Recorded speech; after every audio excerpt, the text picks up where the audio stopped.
All right, so can you make passive income owning franchises? And if so, how do you do it? Now, given that I have been a multi-unit franchise owner with one location 2,500 miles away, literally on the opposite side of the country, and then eventually owning another one that was about 200 miles away, I'm going to really reveal things that people aren't telling you and really the truth, which you need to know. So let's get into it. My very first franchise, we owned a store that wound up being 2,500 miles away. As I mentioned, owned it like that for over 2 years. And in that 2 years, only physically went to the store 3 times. One of those times was when I sold it. The answer to if you can own franchise as a passive income is sort of.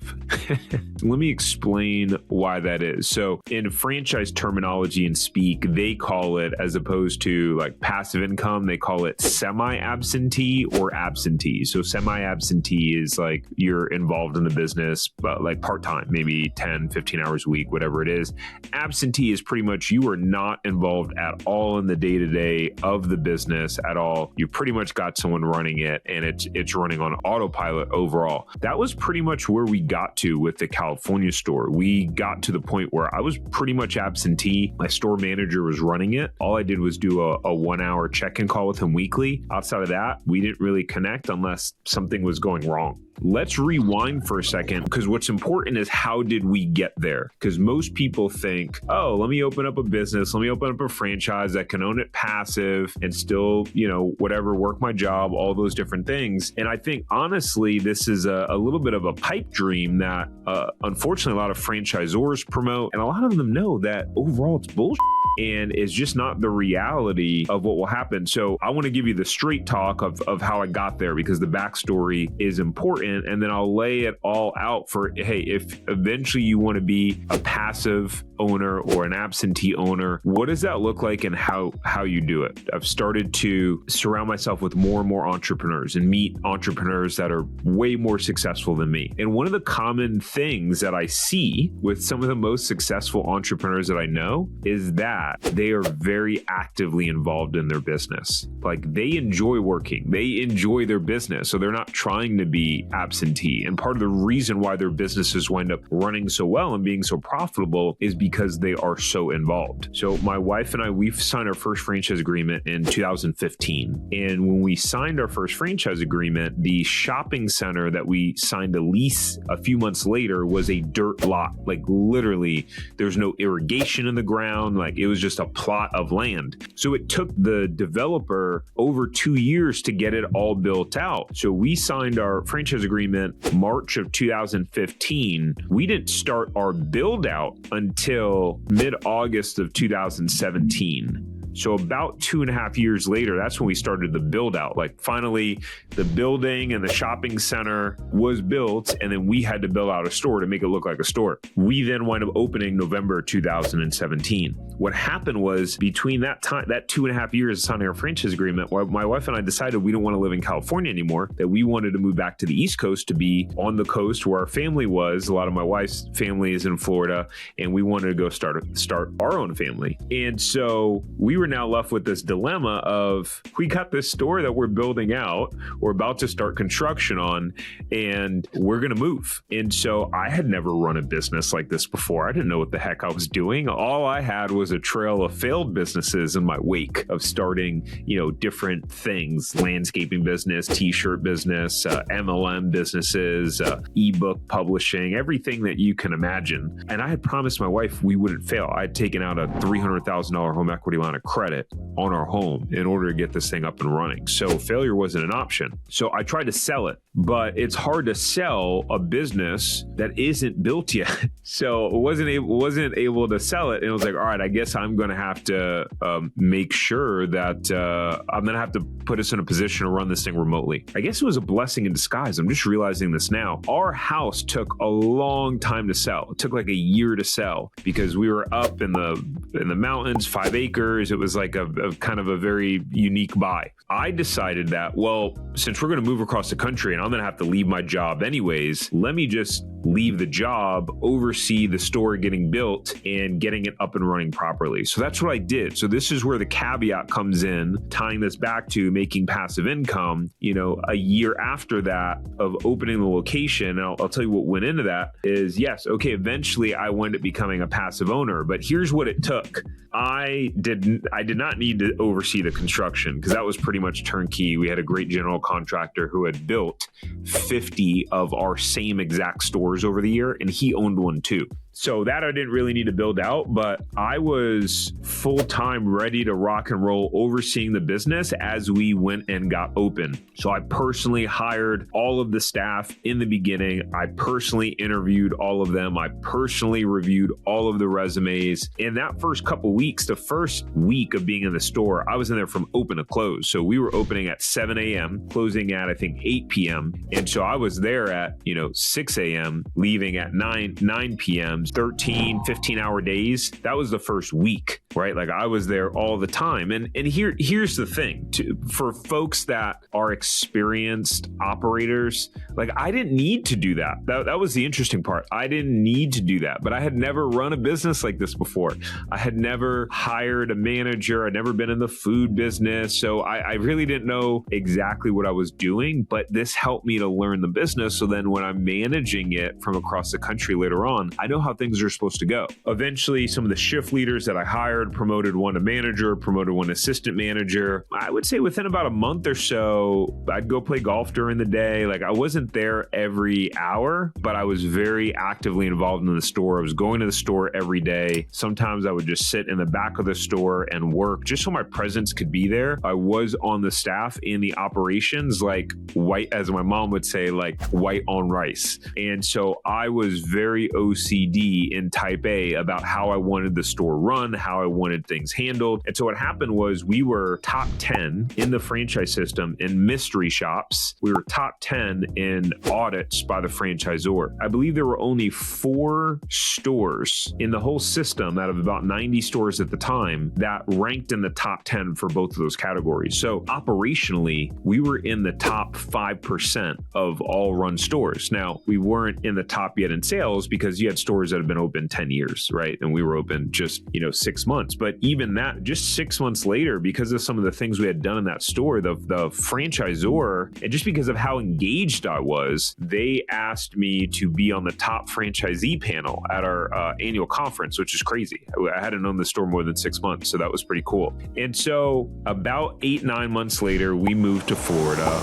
That's when that began running the store semi-absentee. I slowly gave my manager more and more responsibilities and duties. Like in the beginning, he didn't do payroll. I still did payroll, right? Like that was something I still oversaw. Eventually, he did payroll. He did all the hiring and firing. They would just have to send me the new employee onboarding paperwork. But like we had a system, we had a checklist. But it took me being very active and involved in the store for that first 8 months or so. And I don't know that if I would have done that I would have been able to run it passively. The other thing is some businesses are just probably not a passive type business. The food business is probably one of the simpler businesses to run from a passive perspective, right? I think the problem that most people face is that what happens is right now is that you're thinking, I want to own a franchise passively, and the franchisor is selling you that dream, and it's a mismatch of expectations, right? You see where I'm going with this? Because you're thinking, I want to go in and work as little as possible and make as much money as possible. It's just probably not going to happen that way in the beginning. It takes time. I say it takes about 3 years for a business to reach its maturity. And if you've never run a business before, if you've never hired a manager and a team and led them in that way, or oversaw the looking at KPIs and scorecards and, doing reviews, like if you don't have that under your belt, it's going to be really hard to run a business passively. And then if you don't have the experience of knowing what should happen in the business business and how the different roles work overall, you don't know when things are going wrong. You don't know what mistakes to look for. You sort of don't know when things are going well. That's when people get in trouble and they don't know what's happening in their business, right? And then someone leaves or gets fired, and all of a sudden they find this wake of a mess that's going on because there was no oversight, there was no accountability, and you didn't know how to run the business overall, which is a huge problem. So going to our store, the intention was not to run it passively. That was not the intention. I was going to keep my job, yes, but I would be involved in the store. The store was 10 minutes from our house. So I didn't go in thinking I want to work as little as possible and make as much as possible. So I think if that's your intention, you're probably doomed for failure and you probably should not do it. What your expectation should be is I'm going to work my tail off for the first year to 2 years. Because, okay, everyone sells the dream of work less and business ownership. The reality is in the beginning, you will work more. You can eventually get to the point of where you work less and you have more flexibility and lifestyle, etc. Here's the thing though, early on, I wanted to start a business because I want to make a lot of money. I want to have nice cars. It was like all this materialism, external driven things being, 15, 20 years ago, right? Being a 18-year-old guy. Now with a family, a wife, 2 kids, yes, I still want material things. I actually bought a Range Rover Sport SVR, which is a 550 horsepower Range Rover, which is incredible. The growl just sounds super cool. So yeah, I like those things, but that's not what drives the decision and the intentions overall. Back then, I'm thinking I want to be able to live the beach lifestyle and have a business where someone's running it and just sit back and make passive income. Most of the time, the concept of passive income is myth overall, again, in the short term. And so what happens is when I was working in the corporate world and I did not enjoy my work, so you may be in a situation right now where you're thinking, I want to work less because you're not in love with what you're doing. When you own a business where you love the business, you may not love all aspects of it. You never will. But when you're just excited and you're like, man, I own this business, I really just enjoy this overall, you're not trying to work less. That's not a goal anymore. It's really, I think what you really want is flexibility. What you really want is control over your time. What you really want is to be able to do what you want when you want, to not ask for time off. That's really what you want. And so when you get that, your goal isn't anymore to not work as much. Your mindset, going back to working your tail off, your mindset is first 2 years, I'm going to work more, because especially if you're keeping your full-time job and starting and owning a franchise, you're going to have your full-time job and you're going to be operating the business. So you're going to work more. And so what you want to do is go as hard as you can in that first 1 to 2 year to get things ramped up as quickly as possible. And then once you have a target in terms of when you can go full-time in your business, maybe the target is not fully replacing your income. Maybe it's okay, once I hit 60, 70% of my income replaced, then I can go full-time. Once you do that, in theory, your business will start to perform better because you're putting more time and energy into it, overseeing different things, etc. And so that could be the goal or plan. So I think that's the best way to approach it overall in order to go passive, right? So let's talk about what is needed in order to actually get to the point where you're running your business pretty much absentee. Number one, the most important thing that you'll need is an operator or manager, right? There's a couple ways that you can do this. You could hire a manager, give them a profit share. They need to have some sort of incentive, right? The managers need to be incentivized, not just have a pure salary, but they need to have an incentive based on what it is that you're wanting them to accomplish in the business. So as an example, my manager, I built out my own quarterly incentive program for him that was based on hitting a certain percentage of labor cost. I wanted our labor cost to be 25% or lower. I wanted our food cost, I think, to be about 25% or lower. And I wanted us to have a certain amount of reward activations, meaning people signing up for our loyalty program, like when you enter your phone number or scan the key card or whatever. We would toggle between number 1 and number 2 in the entire franchise system with loyalty signups. signups. Now, part of that was we were a new store, but we were really aggressive and I had those guys trained. I created scripts for them. I would test them on the scripts. So like, this is what being an owner operator does, right? You can get things running tight like a well-oiled machine. Anyways, back to what you need is you definitely need a manager. They've got to be incentivized on key metrics that you want them to hit. So typically you want one for sales, you want one around customer experience or reviews or satisfaction, you want some around marketing, etc. So you design that. It's important that you hire a manager that can work well with people, because in your absence, other team members in your business will either stay or leave solely because of the manager. If everyone's butting heads with the manager, the turnover can be just absurd. It can just be insane. So what you want to do is hire a manager that has great people skills. Now, when I had my manager at my initial store, he wasn't the best with people skills. He was a young guy. He was like 23, 24 years old at the time. So he just didn't have that experience under his belt or how to navigate and deal with that. And so there was a little bit of a wake at times left behind with some conflict that would happen. And so that was something that, I had to get involved with or deal with, or we'd have turnover, et cetera. But you're never going to get the perfect manager, right? So it's really about the overall pros and cons for the manager. And so, as long as they have 80% of what you need, then you're good to go, right? You can start to train and develop on certain skill sets. Here's what is required: trust and integrity. If you can't trust your manager, and not because like you're just paranoid, which in the beginning I was a paranoid micromanager, right? And that's just because I was scared. That typically comes out of fear, right? When the owner or whoever is not trusting. We had $300,000 into this investment into the franchise out of our home. So if I had to micromanage, I was going to micromanage. I didn't care. Like this was going to work. I didn't care what I had to do. But as we got going, as I developed trust in my manager, different things like that, like we had all of our shift leaders had access to the safe, and they were equipped to make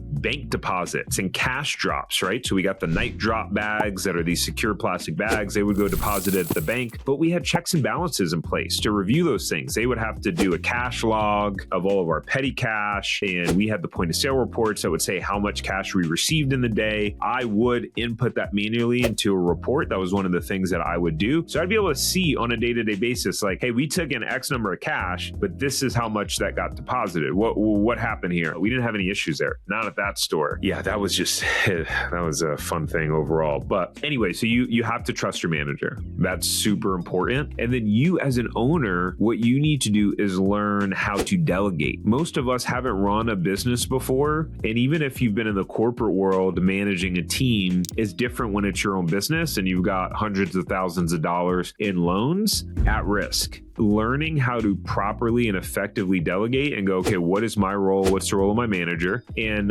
what I recommend is the manager that you hire, you want to hire some of your weaknesses, right? So if you're really good at sales and marketing, you want to hire someone that's strong in operations. If you're strong in operations, you want to hire a manager that is good in sales and marketing, and vice versa, right? You want to hire your weakness overall, and then you need to create systems. So like we had, a scorecard overall where I would meet with the manager weekly, okay, and we would measure what was the labor at, what was our food cost at, how many rewards members did we get for that week, and we would measure against those things. And so that weekly meeting was key. What I noticed was if I ever had a time where I got lax and I canceled our weekly meeting or we missed one or two in a row, that's when problems would happen. That's when we start getting customer complaints. So the more that you're on it as an owner and have that short check and balance in place, the more you're going to be able to run your business as an absentee, semi-absentee owner successfully. So if you enjoyed this episode, make sure to subscribe. We do some solo podcasts like this where I give you the ins and outs of everything you need to know about buying, running, owning, scaling your franchise empire. We also have epic podcast guests on here who have built huge franchise empires. We've had people who have owned 30-something Dunkin' Donuts. We've had someone on here who's owned 30-something Sonic franchises. We've had people that run $5 million a year home service-based franchises. Just some really, really epic stuff. So make sure to subscribe, hit the like button. Let me know what you thought about this episode, if there's any topics that you want to see, and I'll look forward to seeing you on the next one.